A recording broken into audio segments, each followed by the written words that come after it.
I'm now ready to plant out my new Waterups wicking bed. It's a Rolls-Royce growing facility. I say that because a wicking bed has a reservoir of water in the base which is feeding water up to the roots of the plant. So the plants are always able to extract water no matter what. They never dry out. So it's important to optimize the performance of your wicking bed by choosing really fast growing plants. And in this case I've selected things like rocket, lettuce, silver beet, plants that are fairly shallow rooted, but they've been selected over hundreds of years to be really fast growing. So they'll be able to take advantage of that extra unlimited moisture supplied by my new wicking bed.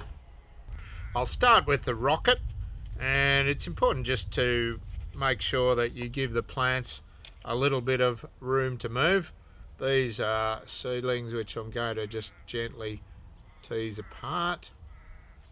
Each plant will spread out to about that sort of size, so if you keep that in your mind, you can plant them at centres which will give them plenty of room to move as they grow. And don't forget that you're going to be harvesting them as well, so you can plant them maybe a little bit closer than you otherwise might.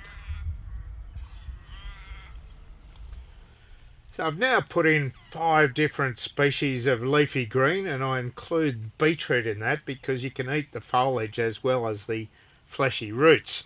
So this is a perpetual lettuce which I'll just be able to pick leaves off whenever I need a salad. Very important in the establishment phase with our wicking bed to realise that the roots are very shallow at this point. So just to make sure that these plants get established, I'm going to water them in with a watering can to make sure that the potting mix is compacted around the roots of the new seedlings, and as they start growing they'll get into that reservoir of water down below. Happy wicking.